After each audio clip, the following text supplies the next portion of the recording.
아버지가 노환으로 돌아가시자 장남과 차남은 막내 동생만 쏙 빼놓고 상속 문제를 논의했습니다.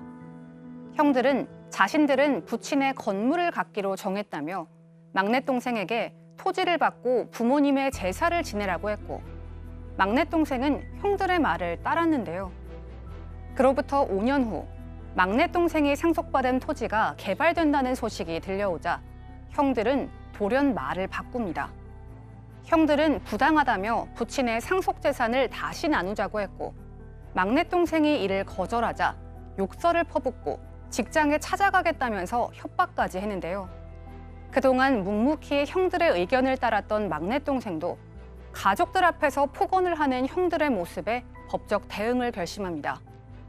5년 전 돌아가신 부친의 상속 재산을 놓고 갈등을 벌이는 삼형제. 막내 동생은 어떻게 해야 할까요? 네, 명절 때마다 가족들이 모이면 이런 상황들이 나오는 뉴스들이 또 전해지고는 하는데요. 오늘 사건 상담실에서는 형들과 상속 분쟁을 벌이고 있는 한 40대 남성의 사연입니다. 이분은요, 형들 때문에 명절마다 괴롭다고 하시는데요. 대체 어떤 사연인지 좀 더 자세하게 알아보겠습니다. 네, 이 막내 동생의 성장기를 쭉 들여다보면 과연 오늘의 이 사건은 상속 문제만일까 하는 의문을 갖게 되실 겁니다. 자, 40대 남성이에요. 지방 소도시에 살면서 직장 생활하고 있습니다. 평범한 우리 주위의 이웃이죠. 그런데 3형제 중에 막내입니다. 그런데 위에 두 형은 터울이 많아요. 나이 차이가 있습니다. 두 형님들은 지금 50대고 지금 이 살해자는 40대입니다. 그러다 보니까 어릴 때부터 어떤 일이 있었냐면요. 이미 돌아가신 아버지가 큰형은 너에게 아버지와 같다. 큰형 말을 잘 들어라. 어찌 보면 이제 동생들한테 형 말 잘 들어라, 뭐 누나 말 잘 들어라 하지 않습니까? 그런 가정교육을 받고 자랐고, 이 두 형이 부모님이 있을 때는 이 막내 동생에게 너무 잘해줍니다. 정말 이 형들 역할을 하는데 부모님이 자리를 비우시면 구박을 하는 거예요. 약간 콩쥐팥쥐 분위기입니다. 그래서 이 막내 동생은 부모님이 안 계시면 형님들이 나를 괴롭히겠구나. 그러니까 이제 굳은 일 다 시키고 심부름 시키고, 그리고 이제 형들은 이 동생을 괴롭힌 거예요. 길이 들은 것 아닌가. 그래서 성장한 지금도 이 50대, 40대면 다 같이 이제 나이 들어가는 처지가 됐습니다만, 이 40대 막내 동생은 늘 두 형님이 무섭고 두려운 존재다. 이렇게 이야기하고 있습니다.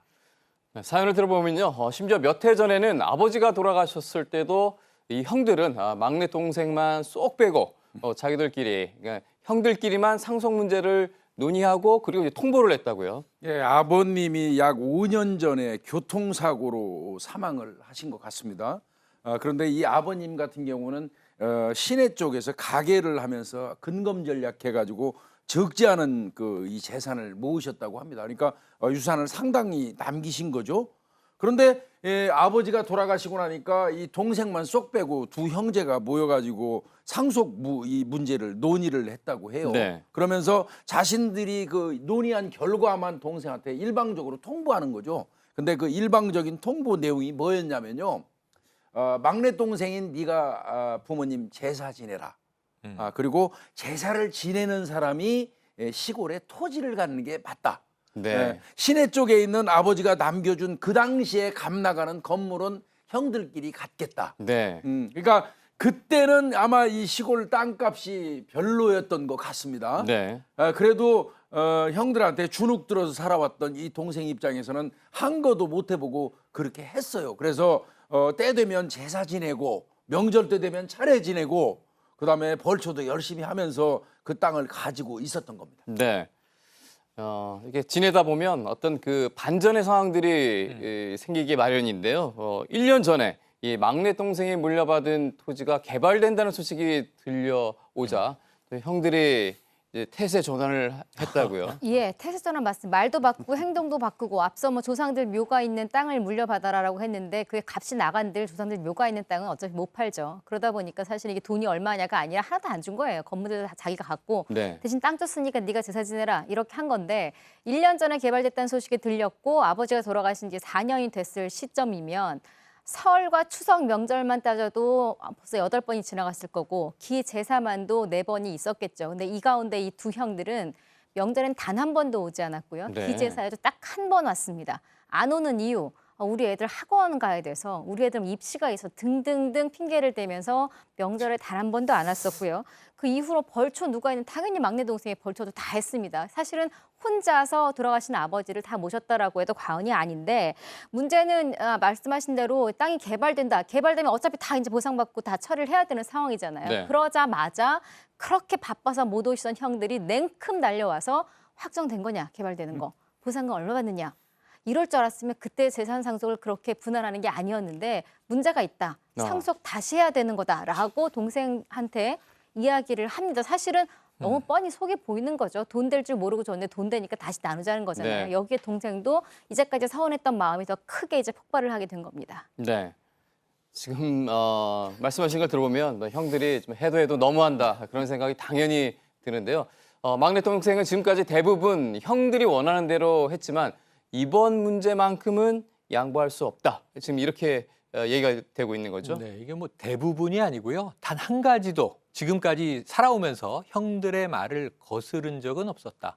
또는 거스를 수도 없었다. 제가 아까 어린 시절부터 말씀드렸잖아요. 이렇게 이 형들과의 관계가 정립돼 버리면 평생 안 되는 거죠. 상속재산처럼 중요한 문제에 대해서도 윽박지르는 형들의 말을 일방적으로 수용한 동생입니다. 그런데 이제는 더 이상 참지 않겠다. 이게 동생의 입장이에요. 이젠 정말 평생 마음속에만 숨겨뒀던 형들에 대한 반란, 칼을 꺼내는 이제 시점이 온 건데 그런데 이 동생의 마음을 형님들이 오히려 불난집에 부채질을 하는 거예요. 동생을 찾아와서 막 이 욕설을 퍼붓기 시작합니다. 너 못된 아이다. 네. 파렴치범이다. 이런 얘기를 형이 합니다. 욕심쟁이다. 혼자 다 가지려고 하느냐. 이 동생은 진짜 더 이상은 참을 수 없다라는 게 현재 상황입니다. 네. 이렇게 되면 형들이 명절 때마다 이제 계속해서 찾아오겠네요. 네. 그런 상황으로 바뀌는 것 같은데요. 명절을 앞두고 형들의 요구가 계속 이제 거세지자 이 막내 동생은 법적 대응을 고려하고 있다고요? 그러니까 조금 전까지 와갖고 너 욕심 많다, 파렴치범이다, 재산 다시 이거 나누자 이런 거 하면서 할 때까지는 참았나 봐요. 네. 근데 다 참아도요. 이 사람도 그 아내가 있고 자식이 있지 않겠습니까? 가족들이 있는데 와가지고 아무리 동생이라고 하더라도 형들이 폭언을 하고 이러면 안 되는 거죠. 아마 그렇게 폭언을 하니까 그러지 말라고 얘기했던 것 같은데 또 가족들이 나서서 말리고 그랬던 것 같아요. 근데 그 과정에서 동생을 폭행하기까지 했다고 그래요. 네. 밀치고. 그래서 얼마 전에 전화를 해가지고 올 추석에 또 다시 얘기하자. 이미 끝난 건데 자꾸 얘기하는 거예요. 다시 얘기하자. 이 얘기는 뭡니까? 결론은 땅 좀 일부 양도하라는 거 아니겠습니까? 그러면서 그렇게 못하겠습니다 했더니 너 계속 이렇게 나오면 네 직장에 찾아가가지고 좀 뭐 난리치겠다 이렇게 협박까지 한다고 합니다. 그래서 동생 이제 더 이상 참을 수가 없어서 우리 사건 반장에다가 사연을 주셨다고 했는데요. 하나만 말씀드리면 형이 밀치면 그 즉시 112 돌리십시오. 자, 이렇게 저희가 전체적으로 이제 상황을 살펴봤는데요. 그럼 여기서 보내주신 40대 남성의 이 사연, 궁금증을 저희가 정리를 해보겠습니다. 첫 번째는요. 이제 와서 다시 상속재산 나누자는 형들, 법적으로 문제는 없나요? 첫 번째 궁금증이고요. 두 번째 궁금증은요. 형들의 지속적인 겁박에 힘든데 접근 금지 신청하면 받아들여질까요?가 두 번째 궁금증입니다. 자, 이렇게 두 가지 궁금증을 보내주셨는데요. 사례제 궁금증에 대한 답을 좀 알아보도록 하겠습니다. 아버지가 돌아가신 지 이제 5년이 지났고 그리고 토지 개발 소식에 형들이 이제 상속 재산을 다시 나누자고 합니다. 이 부분을 좀 법적으로 이제 좀 따져봐야 될 것 같은데요. 형들이 그런 요구를 동생에게 하는 것 자체는 뭐 부당하지 않습니다. 요구는 할 수 있죠. 중요한 건 그런 요구를 동생이 들어줄 의무가 있느냐거든요. 매우 감명합니다. 들어줄 의무가 없어요. 예, 요구를 뭐 너무 착한 나머지 그 부분이 마음에 걸려서 일부 다시 양보를 해서 뭐 증여를 하는 건 모르겠습니다만 한번 이루어졌던 상속재산 분할을 지금 다시 할 의무는 없다. 그런 상황입니다. 네. 우선 공동상속인이었잖아요. 세 명의 이제 삼형제가. 그런데 이 상속재산을 공동상속인을 공유하게 됩니다. 그런데 이걸 어떤 내용으로든 분할을 하면은요, 이게 소급효가 있어요. 그래서 피상속인인 부친 아버지의 사망과 동시에 이 삼형제가 각자 그 재산을 가지고 있던 것처럼 소급해서 효력이 발생해 버립니다.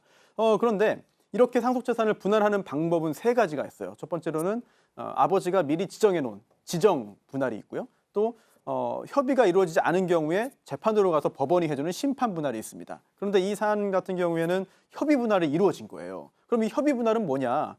공동 상속인인 이 3명의 형제가 각자 이렇게 나누겠습니다라고 합의를 해서 그러한 내용을 이제 문서화해서 다 처리를 한 거거든요. 그럼 이거는 이 공동 상속인인 3명의 형제가 각자 의사 표시를 한 겁니다.